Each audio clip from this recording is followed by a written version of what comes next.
Hi y'all. I want to show you how to trigger external actions anytime you add a new document or remove a document from a Fauna collection. So let's say you wanted to send changes to an AWS Lambda script or an SQS queue, or really do anything every time a document was added or removed from a collection. So we're going to use a tool called Pipedream to do this. Pipedream is an integration platform for developers. You can think of it like an if this then that, but you can write any node code, require any npm packages, and we've got a bunch of built-in integrations, over 200 integrations to different external services, so you can just quickly route data accordingly. So we're going to go through a few basic concepts here, but first I just wanted to show you how this works. So I've got a couple of collections here in my test database. If I got one document here, if I remove that document,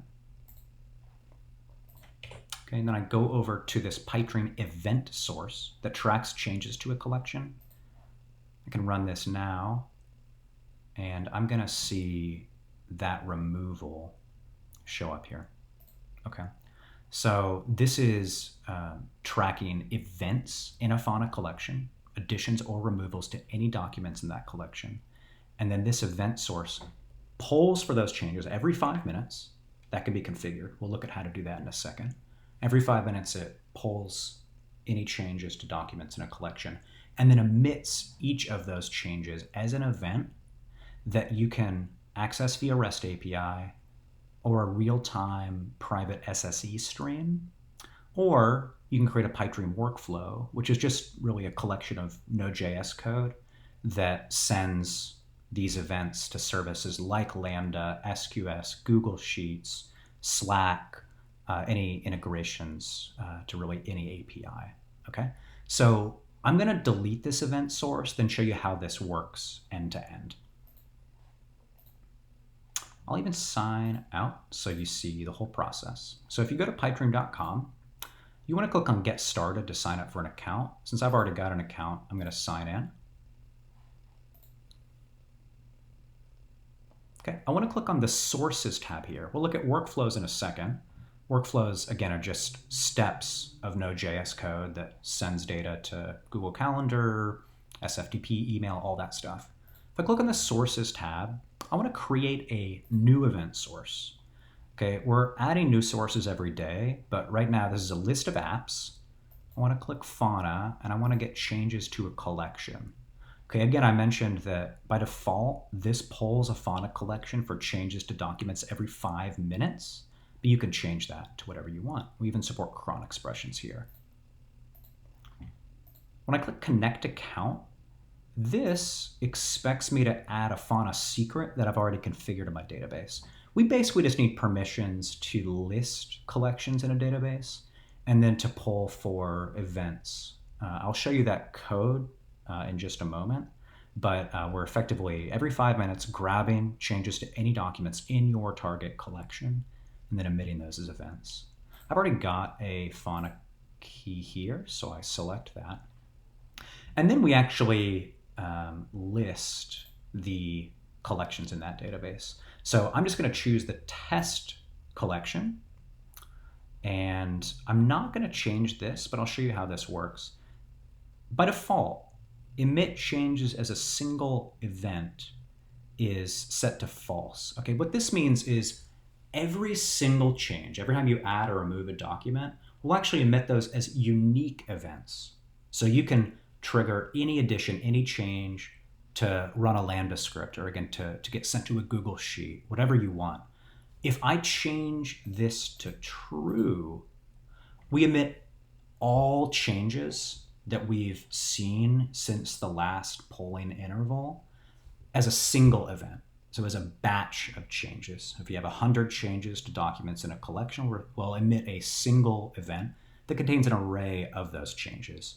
So totally up to you how you process this. It really depends on the downstream system, whether you want every change, every addition or removal to trigger some downstream system, or whether you're okay working with a batch of changes.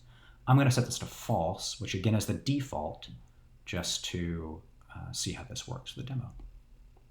Okay, so I've got this event source. this API key is fake, so you can't use this later if you watch this video. But we showed you code samples for how you can access these events. Again, I mentioned you can trigger Pipedream workflows, which is how I'll show you in the demo, how we'll actually use this source. So every change will trigger a Pipedream workflow to do some action in some external system. But if you have your own code, like say you have a Docker container on a private network, and you want to listen for these changes, then do something as a result, the SSE stream might be a great option. So it's private, authenticated to your account, and you can just copy this code to see how it works. But that basically lets you poll changes in real time. So every event that's emitted by this source, every change to a document, you can poll via SSE, or you can grab those in batch via REST API if you only need to process those every hour, let's say. So that lets Pipedream handle the logic for collecting all these changes, and that just runs in your Pipedream account for you. Then you can poll via REST API, SSE, or trigger a Pipedream workflow. So I'm going to create a couple more changes again, just so we see how this works. It's important to mention the way that this code works only polls for additions or removal of documents. So I couldn't get it working for updates initially because of the way that we query the whole set reference in Fauna. And I've linked to some documentation in this code, which I'll show you in a moment. But right now we can only get additions and removal of documents. So I added a new document. I'm going to delete that now. I'll go back to Pipedream. Again, this will run in 3 minutes, 2 minutes now, but I can run now, and then I see those changes show up. Okay. So just for the purpose of this demo, I want to show you how to send every change to a Google Sheet. We'll add a new row with these 3 fields to this Google Sheet. So I can click on this event, create workflow, and then this trigger step in this Pipedream workflow is set to that event source. So Pipedream workflows, again, are just a set of steps, which are just Node.js code that is triggered by something. Okay, it can be an HTTP request, a cron job, but these sources, in this case, are changes to a Fauna collection. So I see here the couple of events that have already been emitted by this event source show up here that add and remove. And first I need to deploy this workflow just to memorialize that first step. If I send a test event, this just shows me what that event will look like and how I can get access to it. Okay, so steps.trigger.event is a variable that you have access to in the rest of the workflow that contains the data emitted from that source. So you can see here we've got all these actions. Okay, I can send an HTTP request, send an email. I'm going to add a row to a sheet. I want to connect my Google account for this demo account. Okay, I accept the permissions in the OAuth flow. Okay, so this authorizes Pipedream access to your Google Sheets account. I see that here. Okay, and now notice this is just node code. Okay, it just wraps the Google API and it presents a form here that you can use to send data to Google Sheets. I just want to add a new row. So I grab the spreadsheet ID first.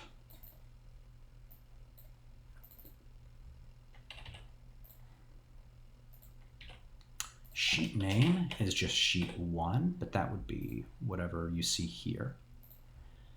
And this row is what I need for my data. So Google expects an array with an element corresponding to each cell. So I have a 3-element array that I want to add, and that'll add these 3 columns. So the first is the document ID. Okay, let's look at this. If I dig into this event that was emitted by Fauna, I get the ID here. If I hover over this, I can copy the path to that, and then I can paste that right here. I see this autocomplete menu, and I want to select this. This says this variable's value I want to add as the first element of this array. Okay, the next is the change type, which I get here.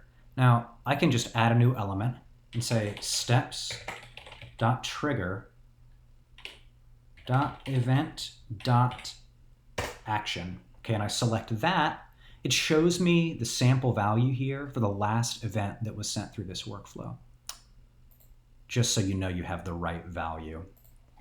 Okay, and finally, I want the timestamp, steps.trigger.event.ts. Okay, that's that final field here.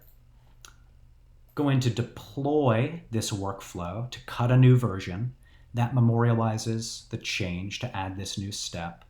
And then I'll send one more test event, which will run all the code in this workflow and then add that to a Google Sheet. So I can do a lot of stuff here. Okay, if I wanted to trigger a Lambda script, I could invoke a function there. This connect account expects an AWS access key and secret key that have permissions to invoke Lambda. And then it needs the region, the Lambda function name, and a reference to the event data, just like we provided up here. Okay, so just like I would send data to Google Sheets, I can send data to Lambda using this same params form.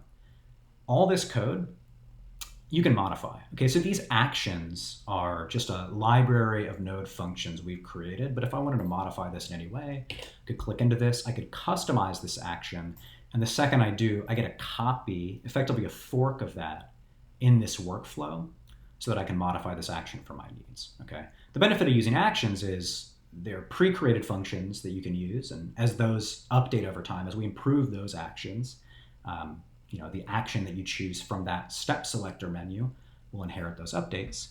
But of course, you can fork those actions at any time if you just wanted to start with some sample code and then use that in your workflow. So I'll discard that to get back to my Google Sheets. One more note about sources. Sources are also just Node.js code. You can modify sources in any way you want as well. Okay, so this list of sources are just ones that we've created. And then, of course, I created this change to collection source. If I look at the configuration, I can see the code for all of that here. Okay, so there's a little complexity to this, and I won't dig into this too much. We have our own API for creating event sources via what we call Pipedream components. Components are just a node module that has a specific set of exports, like a name and a version, props map to the properties that users can input over here. And then there's this run function that actually runs the code every 5 minutes to get new changes in that Fauna collection. So you can take a look at how that works here if you'd like.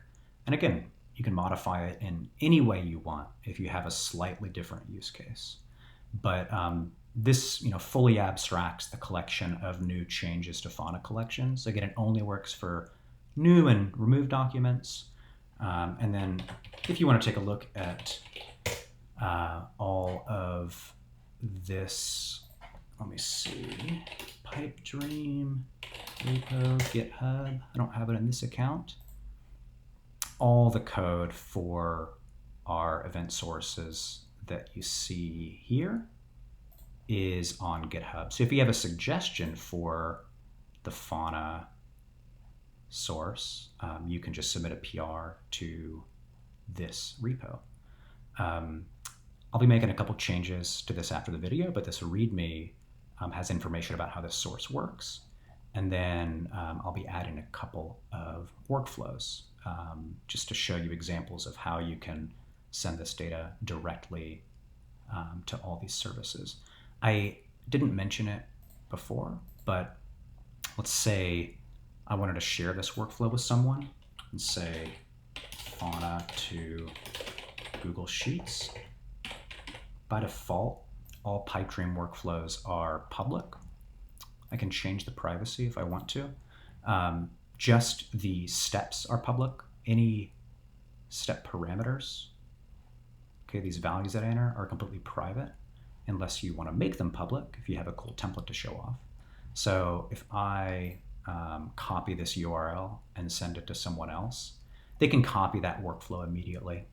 So you can mix and match these actions, create really interesting workflows, and then share it with others just via URL. They can copy it into their account. They'll connect their own Fauna account and collection, connect their own Google Sheet. Again, it's just an integration platform for developers. There's a lot of things you can do with it. I hope this is helpful. And if you have any questions, you can reach out to us on Slack or via email. Thanks, y'all.